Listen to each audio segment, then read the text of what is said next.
2003 की तपती दोपहर थी। लखनऊ के अंबेडकर मैदान में जन सैलाब उमड़ा हुआ था। गर्मी से बेहाल जनता पसीना पोंछ रही थी, लेकिन एक महिला सफेद सूट में सीधे मंच पर खड़ी थी। चेहरे पर शिकन नहीं, आवाज में कंपन नहीं, और फिर जो बोली वो शब्द उत्तर भारत की राजनीति में गूंजते रहे सालों तक। अगर इस देश का दलित अपने हक के लिए आवाज उठाए तो वो जातिवादी कहलाता है, लेकिन ब्राह्मण जब राजनीति करे तो वो चाणक्य कहलाता है। भीड़ जैसे जाग गई हो, तालियां और नारे, और अचानक एक झटका। मायावती ने पहली बार सार्वजनिक रूप से ब्राह्मण दलित एकता का ऐलान कर दिया। राजनीति चौंक गई थी, विरोधियों के चेहरे उतर गए। ये था वो भाषण जिसने बीएसपी की सोशल इंजीनियरिंग की नींव रखी और आने वाले चुनावों में मायावती की सत्ता की चाबी बन गया। पर यह तो बस शुरुआत थी। मायावती के प्रसिद्ध भाषण सुनने से पहले चैनल को सब्सक्राइब कर ले, ताकि ऐसी जानकारी वाली वीडियो आप तक सबसे पहले पहुंचे, और हमारे चैनल में चैनल मेंबरशिप ज्वाइन करें ताकि आप हमसे सीधा संपर्क कर सके। तो शुरू करते हैं। 2010 संसद में गरजती आवाज गूंजी, मुझे गूंगी गुड़िया कहां गया, पर अब सुन लो, ये गूंगी नहीं है, ये शेरनी है, और जब ये दहाड़ती है तो दिल्ली तक कुर्सियां हिल जाती हैं। मायावती संसद में थीं, लेकिन मानो मैदान ए जंग में हो। विपक्ष सन्न था, मीडिया के कैमरे सिर्फ उन्हें दिखा रहे थे। उस दिन संसद में बहस नहीं, मायावती की अदालत लगी थी। उन्होंने दलित अत्याचार, आरक्षण पर हमले और जातिवादी राजनीति को ऐसे तोड़ा जैसे कोई मूर्तिकार पत्थर काटता है। देश को एहसास हुआ, ये नेता सिर्फ लखनऊ की सीमाओं तक सीमित नहीं है, ये दिल्ली की राजनीति को चुनौती दे सकती है।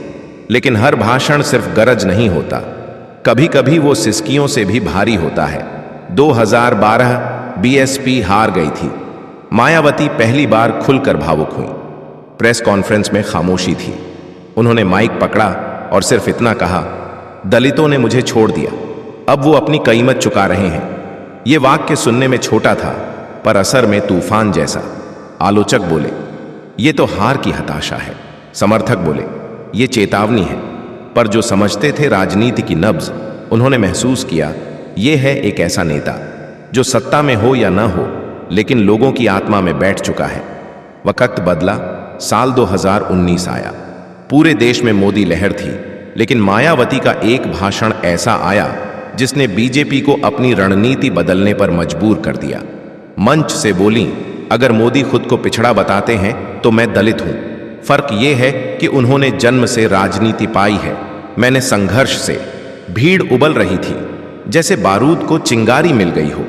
यह एक सीधा टारगेट था, प्रधानमंत्री पर, और मायावती ने जातीय राजनीति का पलड़ा दलितों की ओर झुका दिया। यह भाषण सोशल मीडिया पर वायरल हुआ, व्हाट्सएप पर घूमा, न्यूज डिबेट की हेडलाइन बना। मायावती फिर से चर्चा में थीं, पर सबसे जबरदस्त, सबसे ऐतिहासिक भाषण था वो जिसे आज भी कई लोग दलित शक्ति का शंखनाद कहते हैं। 1995, वो दिन जब मायावती पहली बार मुख्यमंत्री बनी थी। कांशीराम मंच पर साथ थे, पर भाषण सिर्फ मायावती ने दिया। उन्होंने सिर्फ 2 लाइनें बोली और उत्तर भारत की राजनीति की धुरी हिल गई। बहन जी अब कुर्सी पर है, जो अब भी दलितों को कमजोर समझे वो अपना इलाज करा ले।